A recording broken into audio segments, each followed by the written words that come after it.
मैं एक आत्मा हूँ, प्रकृति के बीच में निवास करती हूँ। परम पिता परमात्मा की संतान हूँ। अपने कर्मों का पाठ बजाने इस साकारी दुनिया में आई हूँ।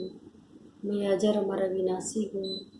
आँखों द्वारा देखने वाली, मुख द्वारा बोलने वाली, कानों द्वारा सुनने वाली चैतन्य शक्ति हूँ। ये शरीर मेरा एक वस्त्र है जिसे धारण कर मैं आत्मा अपने कर्मों का पाठ बजाती आई हूँ। मैंने अनेक जन्मों में अनेक शरीर धारण कर अपने कर्मों का पाठ बजाया।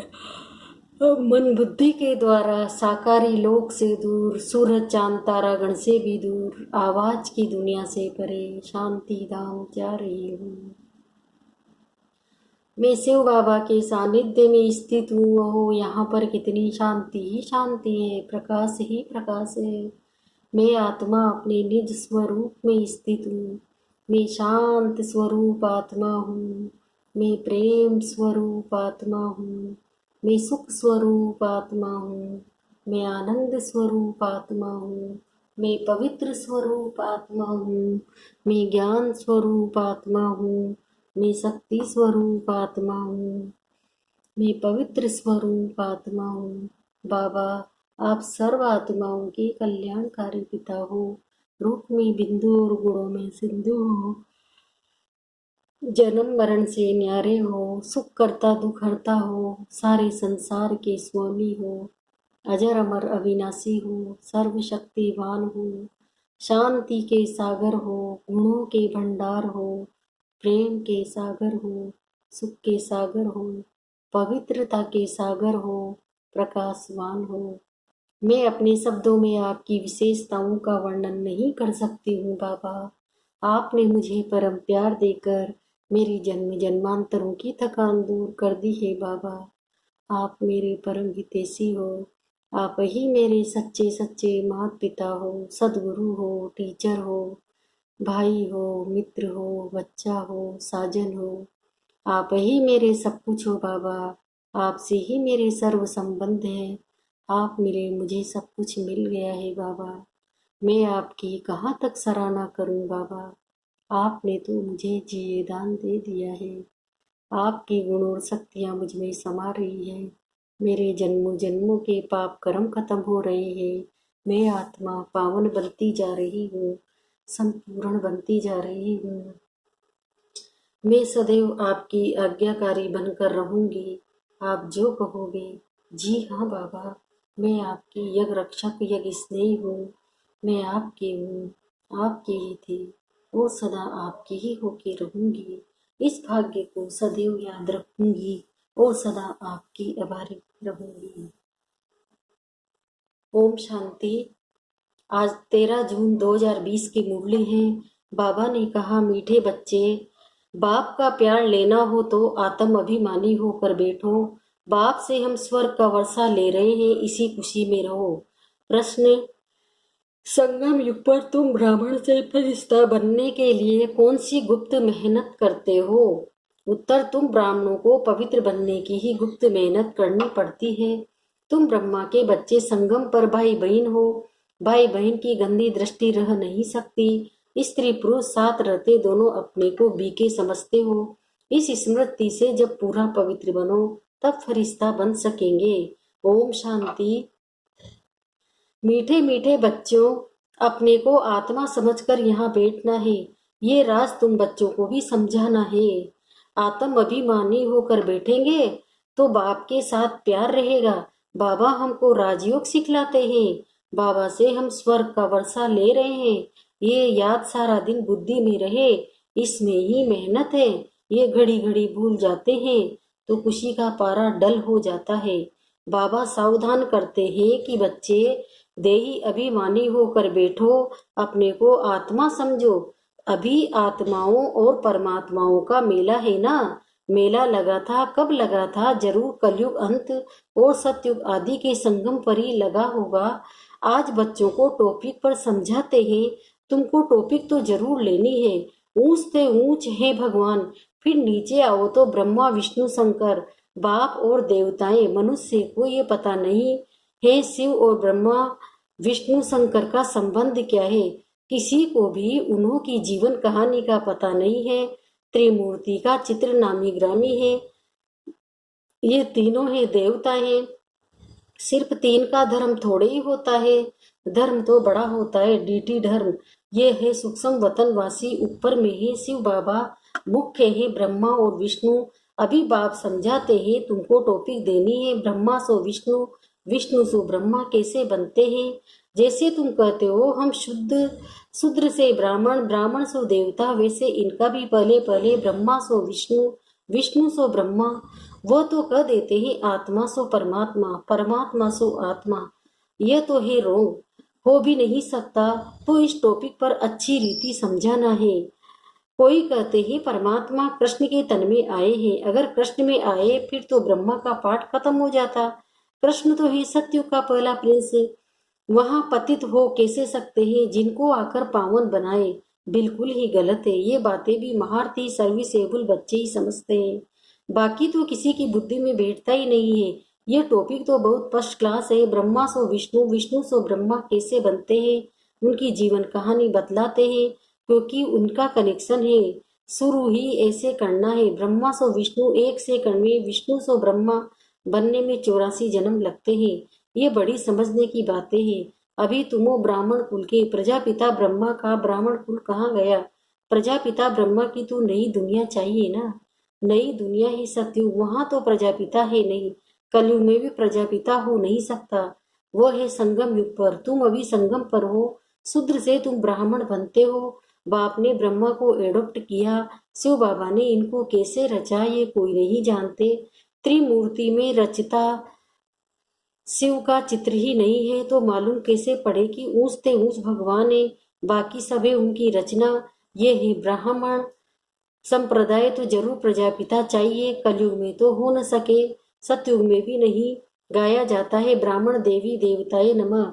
अब ब्राह्मण कहाँ के है, प्रजापिता ब्रह्मा कहाँ का है? जरूर संगम युग का कहेंगे। यह है पुरुषोत्तम संगम युग। इस संगम युग का कोई भी शास्त्रों में वर्णन नहीं है। महाभारत लड़ाई भी संगम पर लगी है, न कि सतयुग या कलयुग में। पांडव और कौरव ये है संगम पर। तुम पांडव संगम युगी हो तो कौरव कलयुगी है। गीता में भी भगवान वाचे है ना, तुम हो पांडव देवी संप्रदाय। तुम रूहानी पंडे बनते हो, तुम्हारी है रूहानी यात्रा, तो तुम बुद्धि से करते हो। बाप कहते अपने को आत्मा समझो, याद की यात्रा पर रहो। जिस्मानी यात्रा में तीर्थों आदि पर जाकर फिर लौट आते हैं, वो आधा कल्प चलती है। ये संगम युग की यात्रा एक ही बार की है। तुम जाकर मृत्यु लोक में वापस नहीं आएंगे। पवित्र बन फिर तुमको पवित्र दुनिया में आना है, इसलिए तुम अब पवित्र बन रहे हो। तुम जानते हो अभी हम ब्राह्मण संप्रदाय के हैं, फिर देवी संप्रदाय विष्णु संप्रदाय बनते हैं। सतयुग में देवी देवताएं विष्णु संप्रदाय है। वहाँ चतुर्भुज की मई प्रतिमा रहती है, जिससे मालूम पड़ता है ये विष्णु संप्रदाय है। यहाँ प्रतिमा है रावण की, तो रावण संप्रदाय है। तो ये टोपी रखने से मनुष्य वंडर खाएंगे। अब तुम देवता बनने के लिए राजयोग सीख रहे हो। ब्रह्मा मुख वंशावली ब्राह्मण शूद्र से ब्राह्मण बने हो, एडोप्ट किए हुए हो। ब्राह्मण भी यहाँ है, फिर देवता भी यहाँ बनेंगे। डिनाइस्टी यहाँ ही होती है। डिनाइस्टी राजाई को कहा जाता है। विष्णु की डिनाइस्टी है, ब्राह्मणों की डिनाइस्टी नहीं कहेंगे। डिनाइस्टी में राजाई चलती है, एक पिछाड़ी दूसरा फिर तीसरा। अभी तुम जानते हो हमें ब्राह्मण कुलभूषण, फिर देवता बनते हैं। ब्राह्मण से विष्णु कुल में, विष्णु कुल में आते हैं। क्षत्रिय चंद्रवंशी कुल में, फिर वैश्य कुल में, फिर शूद्र कुल में, फिर ब्राह्मण से देवता बनेंगे। अर्थ कितना क्लियर है, चित्रों में क्या क्या दिखाते हैं। हम ब्राह्मण से विष्णु कुल के मालिक बनते हैं, इसमें मूझना नहीं चाहिए। बाबा जो ऐसे निबंध देते हैं उस पर विचार सागर मंथन करना चाहिए, किसको कैसे समझाए। जो मनुष्य वंडर खाए कि इनकी समझानी तो बहुत अच्छी है, सिवाय ज्ञान सागर वो और तो कोई समझा न सके। विचार सागर मंथन कर फिर बैठ लिखना चाहिए, फिर पढ़ो तो ख्याल में आएगा। यह अक्सर ऐड करने चाहिए। बाबा भी पहले पहले मुरली लिखकर तुमको हाथ में दे देते थे, फिर सुनाते थे। यहाँ तो तुम घर में बाबा के साथ रहते हो, अब तो तुमको बाहर में जाकर सुनाना पड़ता है। वह टॉपिक बड़ी वंडरफुल है। ब्रह्मा सो विष्णु, इनको कोई नहीं जानते। विष्णु की नाभि से ब्रह्मा दिखाते हैं, जैसे गांधी की नाभि से नेहरू। परंतु डिनाइस्टी तो चाहिए ना, ब्राह्मण कुल में राजा ही नहीं, ब्राह्मण संप्रदाय तो बनते हैं। डीटी डिनाइस्टी, फिर चंद्रवंशी डिनाइस्टी में जाएंगे, फिर वैश्य डिनाइस्टी, ऐसे हर डिनाइस्टी चलती है। सतयुग है वाइसलेस वर्ड, कलयुग है विवश वर्ड।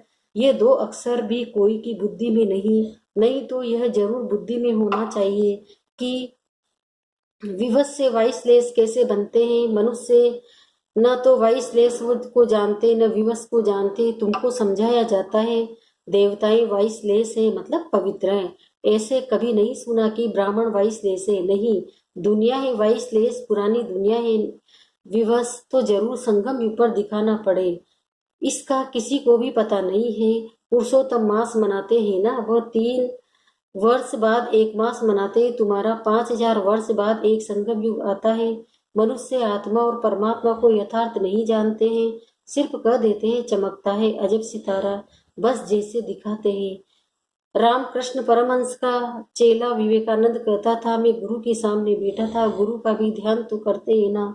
अभी बाप कहते हैं, मामी कब याद करो, ध्यान की तो बात ही नहीं है। गुरु तो याद है ही, काश बैठ करके याद करने से याद आएगा क्या।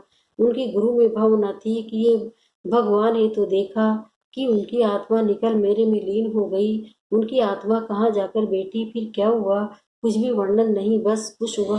हमको भगवान का साक्षात्कार हुआ। भगवान क्या है वो नहीं जानते। बाप समझाते हैं, सीढ़ी के चित्र पर तुम समझाओ, ये है भक्ति मार्ग, तुम जानते हो, एक है भक्ति की नाव, दूसरी है ज्ञान की, ज्ञान अलग भक्ति अलग है। बाबा कहते हैं, हमने तुमको कल पहले ज्ञान दिया था, विश्व का मालिक बनाया था, अब तुम कहाँ हो, तुम बच्चों की बुद्धि में सारा ज्ञान है। कैसे वो डिनाइस्टी आती, कैसे झाड़ बढ़ता, कैसे गुलदस्ता होता है ना। ये सृष्टि रूपी झाड़ भी फूलदान है, बीच में तुम्हारा धर्म, फिर इनसे और धर्म निकलते हैं, फिर उनसे वृद्धि होती जाती है। तो इस झाड़ को भी याद करना है, कितनी टाल टालियां आदि निकलती रहती है, पिछाड़ी में आने वालों का मान भी हो जाता है। बड़ का झाड़ होता है ना, थुर है नहीं, बाकी सारा झाड़ खड़ा है। देवी देवता धर्म भी खत्म हो पड़ा है, बिल्कुल सड़ गया है। भारतवासी अपने धर्म को बिल्कुल नहीं जानते और सब अपने धर्म को जानते हैं। यह कहते हम धर्म को मानते ही नहीं, मुख्य ही 4 धर्म, बाकी छोटे छोटे तो अनेक है। इस झाड़ और सृष्टि चक्र को तुम अभी जानते हो। देवी देवता धर्म का नाम ही गुम कर दिया है, फिर बाप उसकी स्थापना कर बाकी सब धर्म का विनाश कर देते हैं। गोले के चित्र पर भी जरूर ले जाना चाहिए। ये सतयुग है कलयुग, कलयुग में कितने धर्म है, सतयुग में है एक धर्म। एक धर्म की स्थापना अनेक धर्मों का विनाश कौन करता होगा। भगवान भी जरूर किसके द्वारा तो कराएंगे ना। बाप कहते हैं, ब्रह्मा द्वारा आदि सनातन देवी देवता धर्म की स्थापना कराता हूँ।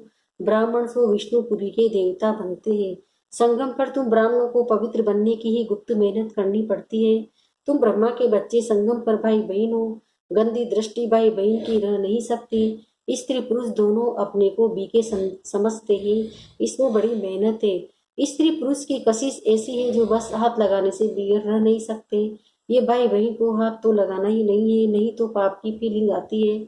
हम बीके ये भूल जाते हैं तो फिर खत्म हो जाते हैं, इसमें बड़ी गुप्त मेहनत है। बल युगल वो रहते हैं, किसी को क्या पता, ये खुद जानते हैं हम बीके हैं, फरिश्ते हैं, हाथ लगाना नहीं है। ऐसे करते करते सूक्ष्म वतनवासी फरिश्ते बन जाएंगे, नहीं तो फरिश्ता बन नहीं सकते। फरिश्ता बनना है तो पवित्र रहना पड़े। ऐसी जोड़ी निकले जो नंबर बन जाए। कहते ही दादा ने तो सब अनुभव किया, पिछाड़ी में करके सन्यास किया। बहुत मेहनत तो उनको है जो थोड़ा जोड़ा बन जाते हैं, फिर उनमें ज्ञान और योग भी चाहिए। बहुतों को आप समान बनाए तब बड़ा राजा बने।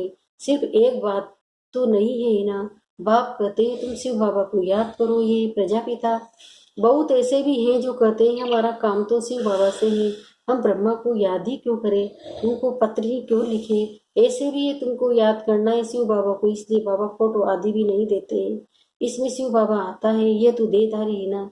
अभी तो तुम बच्चों को बाप से वर्षा मिलता है, वो अपने को ईश्वर कहते हैं, फिर उनसे क्या मिलता है। कितना घाटा पड़ा है भारतवासियों को, एकदम भारतवासी ने देवाला मारा है। प्रजा से भीख मांगते रहते हैं, 10-12 वर्ष का लोन लेते हैं, फिर देना थोड़े ही है। लेने वाले देने वाले दोनों ही खत्म हो जाएंगे, खेल भी खत्म हो जाना है। अनेक मुसीबतें सिर पर है, देवाला बीमारियां आदि बहुत है। कोई साहूकारों के पास रख देते हैं और वो देवाला मार देते हैं, तो गरीबों को कितना दुख होता है। कदम कदम पर दुखी दुखे अचानक बैठे बैठे मर जाते हैं। ये है मृत्यु लोक। अमर लोक में तुम अभी जा रहे हो, अमरपुरी के बादशाह बनते हो। अमरनाथ तुम पार्वतियों को सच्ची सच्ची अमर कथा सुना रहे हैं। तुम जानते हो अमर बाबा है, उनसे हम अमर कथा सुन रहे हैं। अब अमर लोग जाना है। इस समय तुम हो संगम युग पर। अच्छा मीठे मीठे सिकंदे बच्चों प्रति माता पिता बाप दादा का याद प्यार और गुड मॉर्निंग। रूहानी बाप की रूहानी बच्चों को नमस्ते।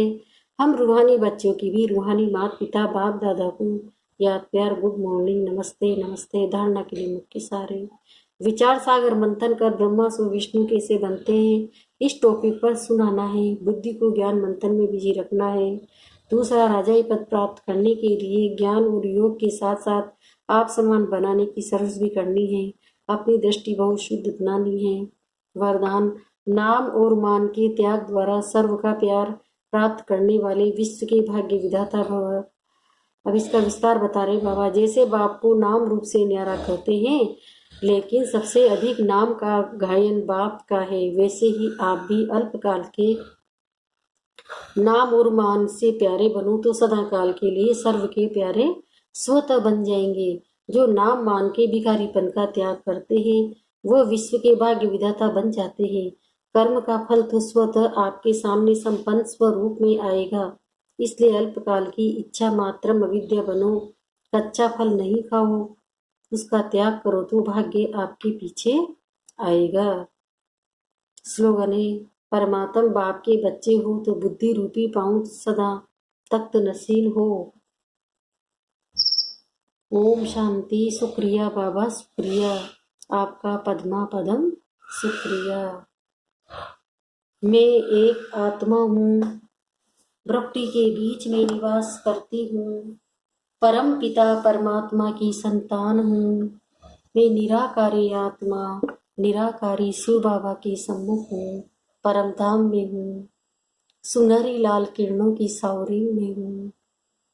बाबा आप प्रेम के सागर हो, मैं भी आपकी संतान मास्टर प्रेम का सागर हूँ। बाबा आप शांति के सागर हो, मैं भी आपकी संतान मास्टर शांति का सागर हूँ। बाबा आप सुख के सागर हो, मैं भी आपकी संतान मास्टर सुख का सागर हूँ। बाबा आप आनंद के सागर हो, मैं भी आपकी संतान मास्टर आनंद का सागर हूँ। बाबा आप पवित्रता के सागर हो, मैं भी आपकी संतान मास्टर पवित्रता का सागर हूँ। बाबा आप गुणों के भंडार हो, मैं भी आपकी संतान मास्टर गुणों का भंडार हूँ। बाबा आप शक्तियों के भंडार हो, मैं भी आपकी संतान मास्टर शक्तियों का भंडार हूँ। बाबा आप मिले मुझे सब कुछ मिल गया है। बाबा मेरी जन्मों जन्मों की थकान दूर हो गई है। बाबा बाबा की गुण शक्तियाँ मुझ में समा रही है, मुझसे पूरे विश्व में फैल रही है। विश्व की आत्माएं सुख शांति से भरपूर हो रही है। ओम शांति।